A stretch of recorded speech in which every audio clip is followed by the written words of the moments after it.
Hi there. Welcome to my impromptu series on the art of teaching. So today I think I have an interesting idea that I want to discuss, present to you. When you look at teachers, there are two extremes of teachers. Or at least there are two extreme ends. There are teachers who are facilitators. They facilitate. But there are also, on the other end, on the other spectrum of this very tricky bar, you have dictators, teachers who are dictators.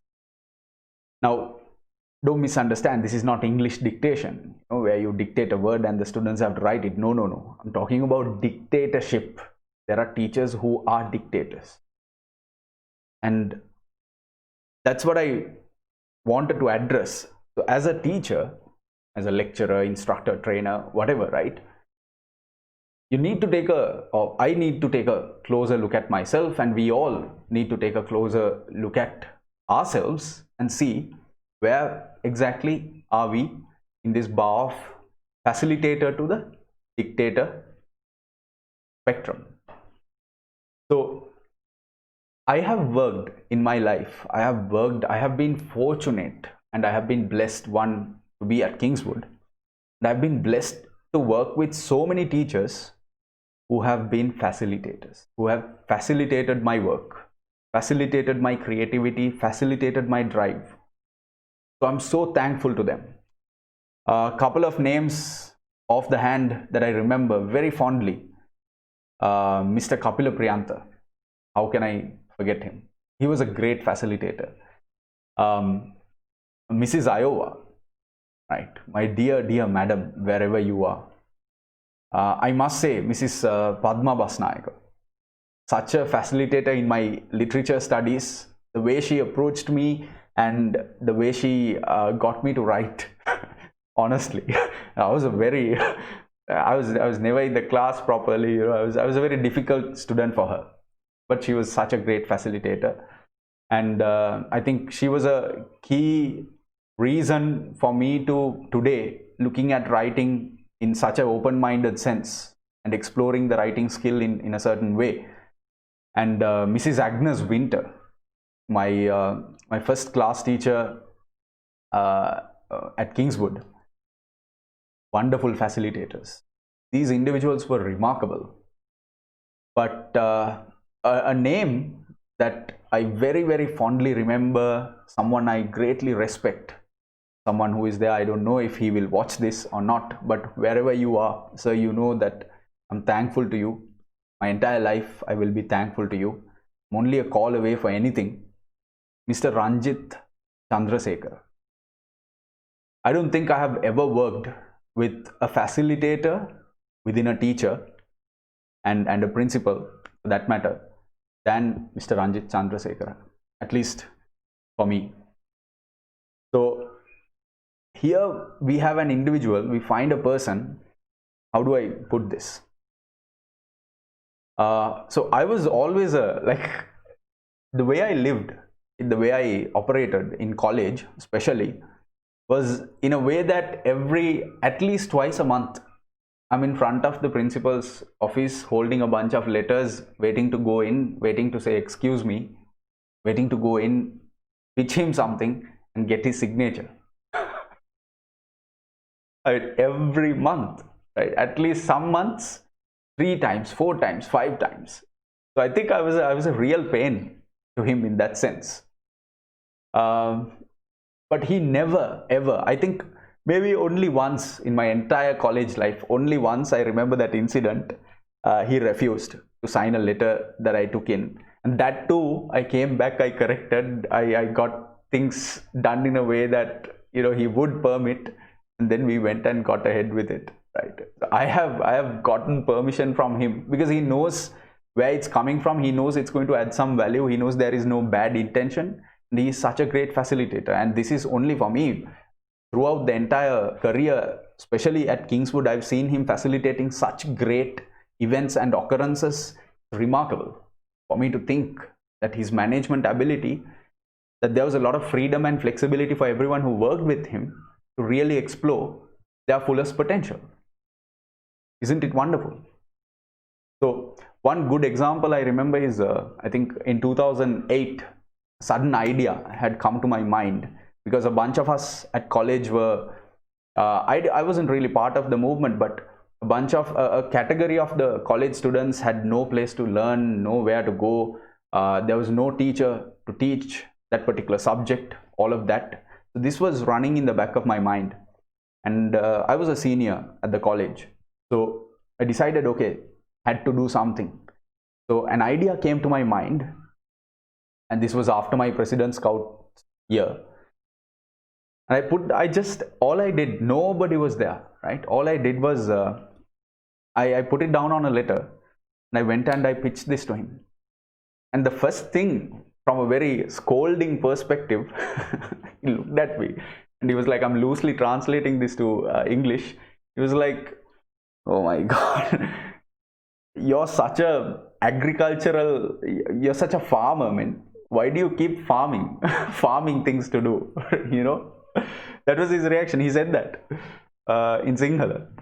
I was like, no, sir, please, I think we need this. Without your help, we can't do anything. And he signed that letter. The result of that, it created a chain of events that completely changed the dynamics for this abandoned group of students, the way I see it at college. Got a teacher, got a place to learn, etc., etc. But one of the results, immediate results, one of the initiatives that I was trying to get in place was this that you see. This was the result of the competitions associated to that particular club we started. And as you can see, we packed the main hall. And there you have yours truly doing the comparing, and well, myself, Asif, and a bunch of you juniors, right? We were the ones who pulled all the weight that year, and then, you know, we gained traction and the club gained traction. So what I wanted to say here is, none of it would have happened if Mr. Chandrasekhara, my dear principal and my dear teacher, was a dictator. Because it is very unlikely, it is very likely that very few people at that point in the world would have said yes to my idea that day. So this is what I know of the power of facilitating. Because I grew up around a lot of teachers, around a lot of guides, around a lot of instructors and people, leaders who were more facilitators, I was able to explore the range of the things that I could do. But as opposed to this, where do we have the danger? Dictatorship. Dictators. Damn. So, you know, some names come to your mind, right? When you say dictator, like, I don't know, Adolf Hitler. Yeah. But no, I'm talking about very surgical dictatorship, especially within teaching. So I know several examples. I know 3 examples of situations where teachers were chased out of the class, where students stood on their ground and said, no, we cannot let this guy, we are not going to learn from this guy. Right? I know of 3 incidents where that happened to 3 individuals. And the quality, now don't mistake me, it's not incompetence. Because as teachers, when we begin during the first year, second year, third year, sure, you know, we are not the most competent. We have to master that art, especially if you don't have any kind of formal training. So incompetence or lack of competence has never, I have never seen in my life, been a reason for students to refuse to work with a teacher. They whine, there are complaints, even with me, you know, sure. And when I teach certain areas that I'm weak at, so I'm also working hard to deliver those. Talking very early on, way back when in 2010-11, I was teaching some areas in management accounting, certain areas which I had to master them before I delivered. But I was delivering them while I hadn't still mastered them. So they were very tolerant. Students are very tolerant to that kind of thing. but you dictate things. You're a dictator. If you're a dictator, you see teachers failing in delivering. So in that sense, I don't think we have many dictators who are teachers, because if you're a dictator, you're pretty much unable to teach. But going a little ahead of that, there can be situations where, for example, as a teacher, you command a certain amount of power, right? You have power over the time frame.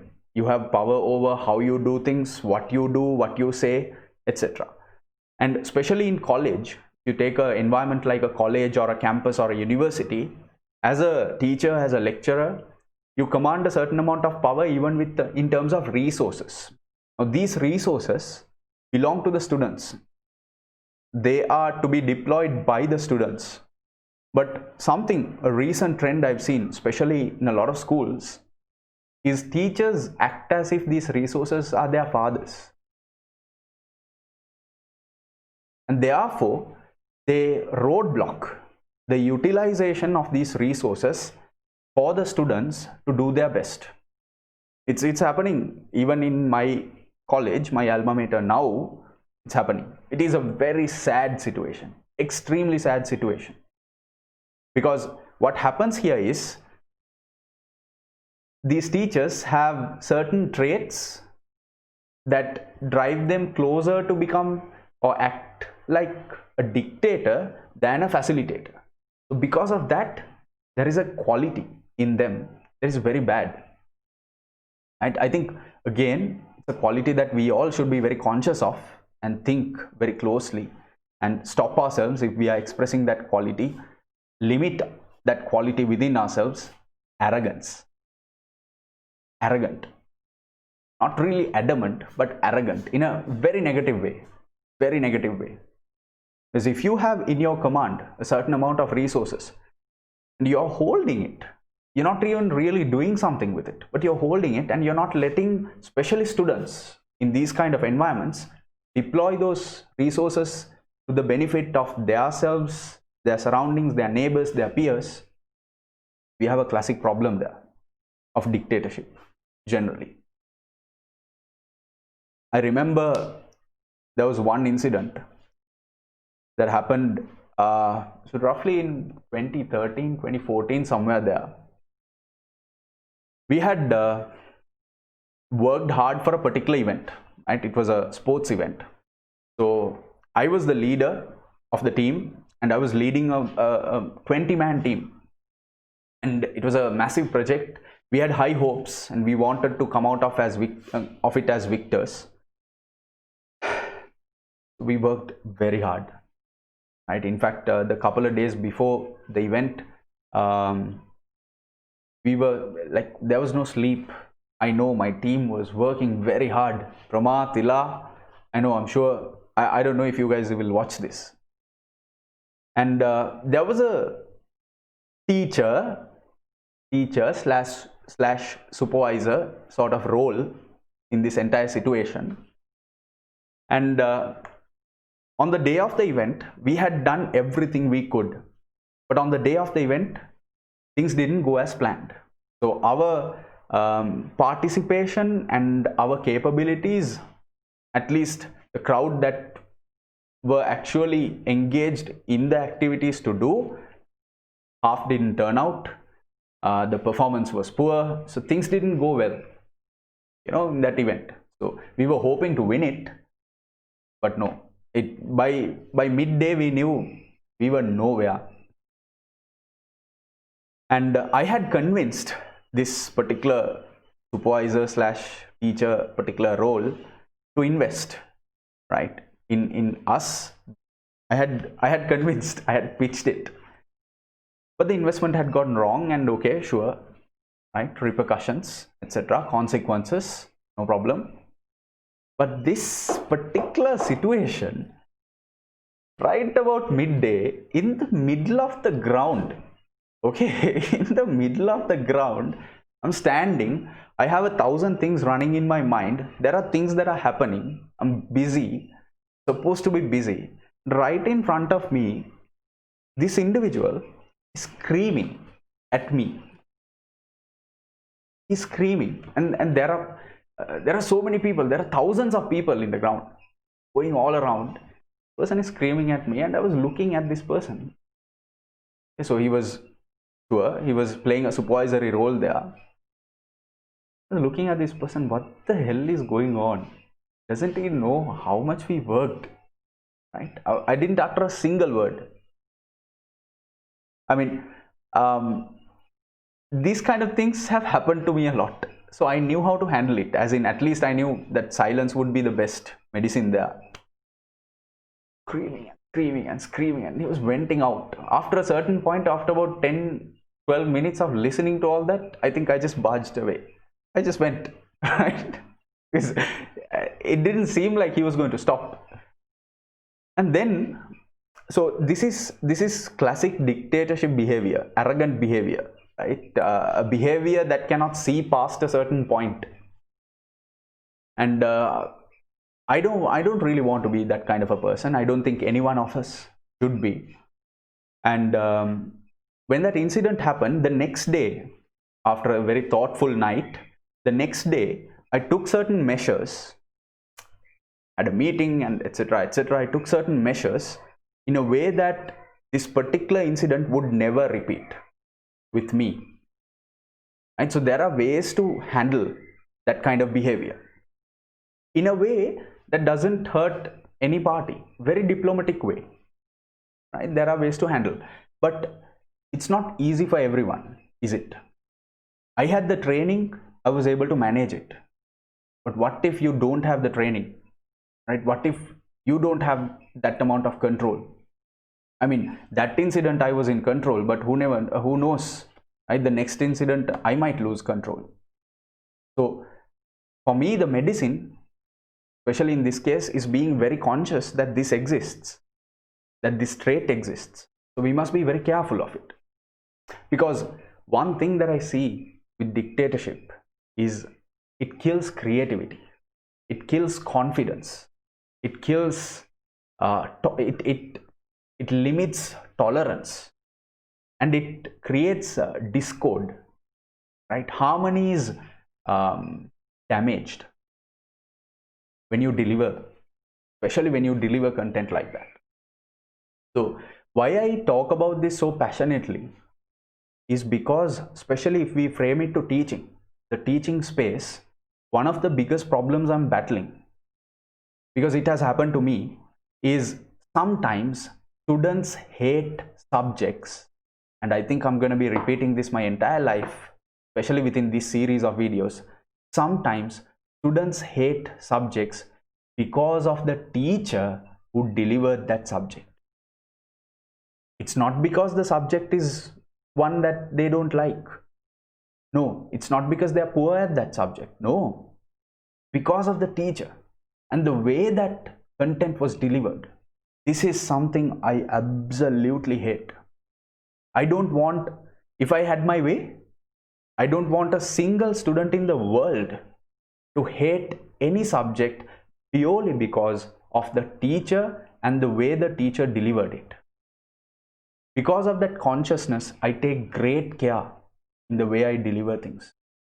I try to look at the students I teach. How should they get it? God forbid, they shouldn't hate this subject because of me. That's always running in my mind.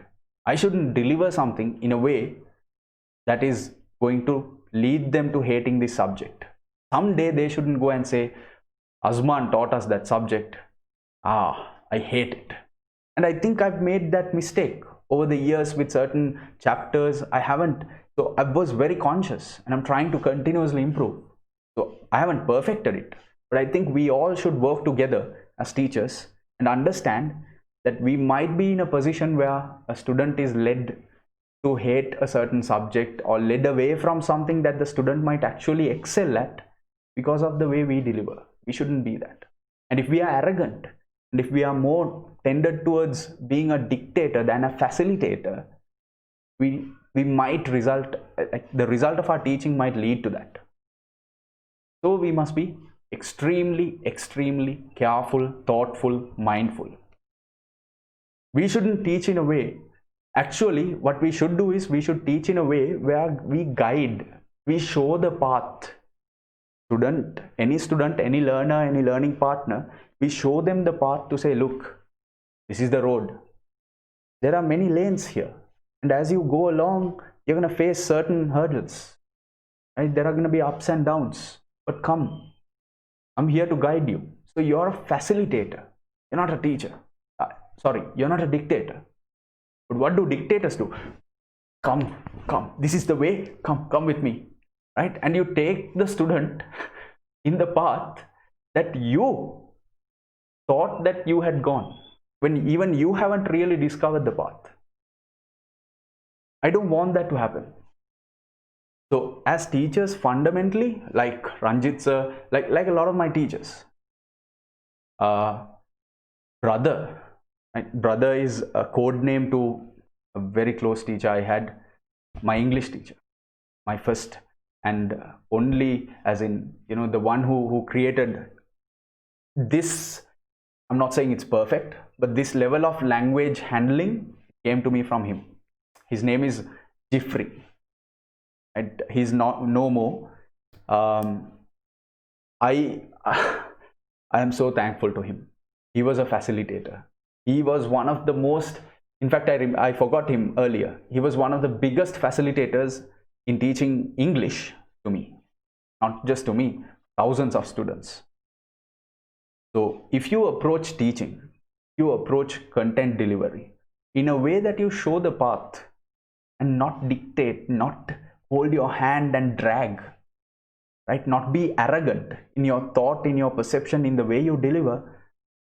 Your students, your learners, your trainees, your mentees will see the world for themselves. They will be so free, so creative, so open-minded that they will see the beauty of things. They will never hate a certain subject stream because of the way you delivered it.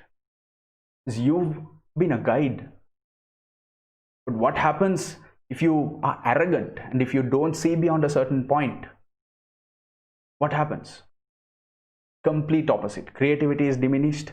As I said earlier, confidence is killed, tolerance is gone, and another dangerous thing, it could fuel arrogance in your learners. Your learners might end up becoming arrogant. They might end up repeating it. I said my first video is teaching by example. So if you set an example of arrogance, at least some might take that example. And so I know I'm treading on a difficult territory here. Even to say this in a way that I understand it is very difficult, but if I never try, I would never get it out. So today, the summary is this: be a facilitator. Facilitate, never dictate.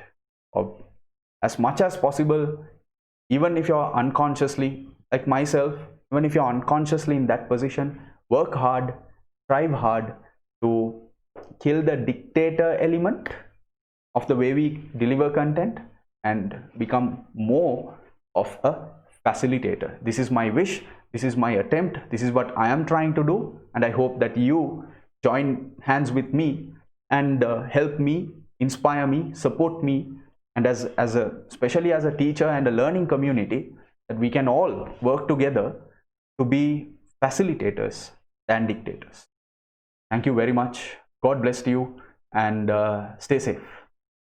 See you soon.